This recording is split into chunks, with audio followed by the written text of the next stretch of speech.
Hi, I'm Tanya, and this is the Midnight Creek. Okay, so who here loves a good ghost story? Because today we are diving deep into a place that, frankly, gives me chills just thinking about it, the Manor House of Whittington. I mean, it's got a reputation that precedes it, doesn't it? If you like our content, hit the subscribe button. Oh, absolutely. Locally, it's legendary. You hear Whittington Manor House, and the first thing that comes to mind isn't the lovely pint, it's haunted pub. And when you look into its history, it's not hard to see why. I've passed it countless times, you know, just outside Kinver. It looks the part, I'll give it that. That old timber-framed look, late 1500s, some parts even older, like 1310. That's a lot of history, a lot of potential for, well, residual energy, as some would say. Residual energy, or just good old-fashioned spirits hanging around. It was a manor house before it became an inn in 1783, so you've got centuries of life, death, love, betrayal, all under one roof. It's a perfect cauldron for the supernatural, isn't it? Exactly. And the star of the show, the resident celebrity ghost, has to be Lady Jane Grey, the 9 Days Queen, no less. That's a pretty high profile haunting, if you ask me. She really is the most well-known. Staff and visitors consistently report seeing her. She's described as wearing this long, flowing dress, typically sweeping down the main staircase into the bar, and then she just vanishes. It's such a classic apparition. Can you imagine? You're just trying to enjoy a quiet drink, and suddenly Lady Jane Grey glides past you. I'd probably spill my pint, to be honest. Some accounts say she even stayed there as a girl, which would make sense for her presence. A lot of these old buildings have stories about famous figures, it adds to the mystique, but sweeping down the staircase and vanishing sounds like a perfectly choreographed performance. Are we sure it's not just a draft and an overactive imagination? Oh, come on, Andrew. Even ghost hunt groups, the serious ones with all their gadgets, have picked up on her presence during investigations. It's not just random customers making it up after a few too many. Yeah, those groups are specifically looking for evidence, not just recounting old wives' tales. And Jane Grey isn't the only one. There's a whole spectral cast of characters at Whittington. My personal favorite, purely for the drama, has to be Mary, the one who supposedly takes a shine to handsome men who visit. I mean, even in the afterlife, some things never change, do they? Ha ha ha! A bit of spectral flirting, I love it. So if you're a handsome gentleman looking for a spectral admirer, you know where to go. Right, so a ghost with specific tastes.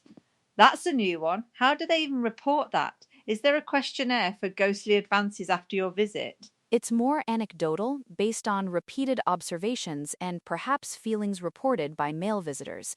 But then you have William Howe, the highwayman. He's a much darker character. Oh, William Howe, the one who murdered farmer Benjamin Robbins on Gibbet Lane in 1812, and then he was gibbeted himself nearby. That's quite a gruesome past to have tied to the inn.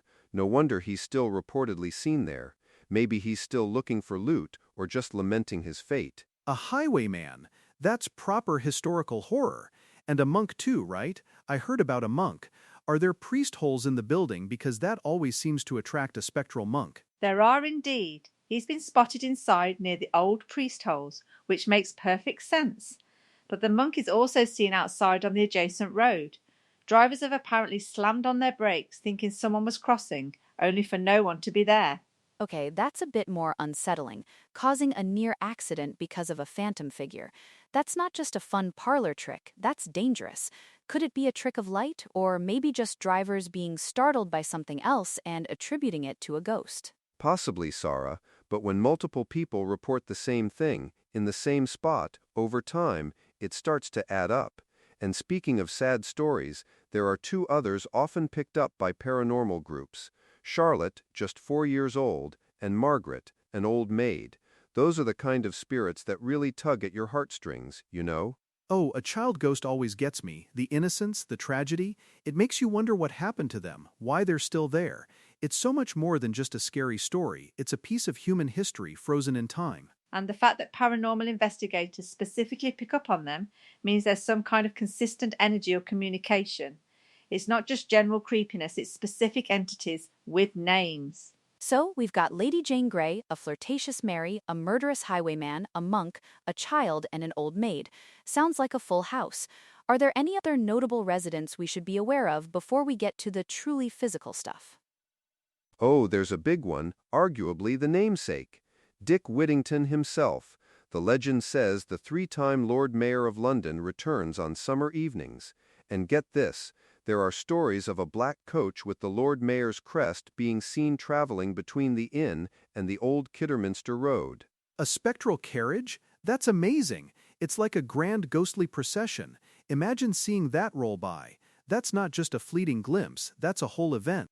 It definitely adds to the folklore, connecting the building back to its origins as a manor belonging to the Whittington family. It's a powerful echo of the past, isn't it? Very dramatic. Okay, a phantom coach. Now we're getting into serious theatrical territory. That would be quite a sight, I'll admit. But if it's Dick Whittington, surely it'd be a cat in the coach, too. Maybe the cat's too busy chasing phantom mice. But jokes aside, it's not just apparitions people are experiencing. The physical manifestations at Whittington Manor House are seriously unsettling. Oh, I heard about these. The beer taps, right? All turning on at once? That's not just a draft, Andrew, that's deliberate. Yeah, beer tap spontaneously turning on. Imagine cleaning up that mess. And then there's the pen spontaneously combusting. That's a whole other level of poltergeist activity. Spontaneous combustion of a pen. I'm sorry, but that sounds like someone dropped a cigarette or there was a chemical reaction. A pen just doesn't burst into flames out of nowhere. That's pushing the limits of credulity for me. But the cleaners feeling touches on their shoulders, or the phantom footsteps pacing a corridor at night, that's sensory, Sarah, and I heard that in the 1970s, landlords actually left because they couldn't deal with the footsteps anymore. That's commitment to a haunting, right there. That's wild. If a landlord, who's usually pretty hardy, just ups and leaves, you know something seriously spooky is going on. It's not just a creaky floorboard or an old building settling. And the stories get even more personal. A customer having her ponytail yanked upwards while sitting in the old part of the building. That's a very direct interaction. Not just seeing something, but feeling it physically, aggressively even. Oh, that would make me jump out of my skin. Imagine just sitting there, having a drink, and suddenly your hair gets yanked. You'd probably think your friend was playing a prank until you look around and no one's there. I can imagine the panic. But again, could it be static electricity, a draft? I'm just trying to find some logical ground here, because ghost yanked my ponytail isn't usually in the official incident report. Okay, Andrew, what about this one then? A staff member feeling pinned down in bed. And then, the very next night, his dog reacted as if something grabbed its neck. Animals don't lie. They sense things we don't. That's a very compelling detail. Animals often have a heightened sensitivity to the unseen. If a dog is reacting to something invisible, it adds a layer of credibility to the human experiences. Yeah, a dog freaking out like that, not just a whimper, but reacting as if it's being physically attacked, that's terrifying. I wouldn't be sleeping in that room again, that's for sure. I'll concede that an animal reacting is harder to dismiss, but pinned down in bed could be sleep paralysis, a common phenomenon often misconstrued as something supernatural.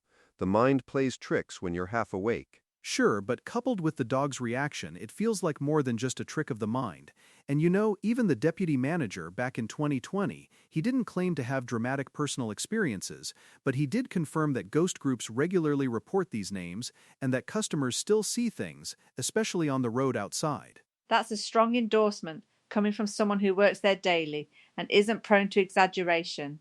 It confirms the consistent nature of the reports, not just isolated incidents. Yeah, and if the locals and the staff who are living and working there believe it enough to keep telling the stories, then there's something to it. It's not just a marketing ploy, it's genuinely ingrained in the pub's identity. So, Sarah, after hearing all this, are you still a complete skeptic, or is there a tiny part of you that's now considering the possibility of Lady Jane Grey sweeping past you? Look, I'm still inclined to find rational explanations, but I can't deny the sheer volume and consistency of these reports. The landlord leaving in the 70s, the dog's reaction, drivers slamming on brakes for nothing, it does make you think.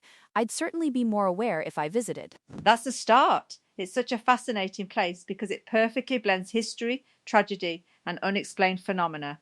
It's a living, breathing testament to the stories of the past. And it reminds you that sometimes history isn't just in books. It's still walking the corridors, turning on taps, or even riding in a phantom coach. The Manor House of Whittington certainly offers a unique experience, whether you're there for a pint or a poltergeist. Absolutely. So if you're ever in the area near Kinver, do stop by the Manor House of Whittington. Grab a drink, soak in the atmosphere, and keep an eye out for Lady Jane or perhaps a highwayman. You never know who you might meet or what might tug on your ponytail. Thanks for stepping into the shadows with us. Until next time, stay curious and stay afraid.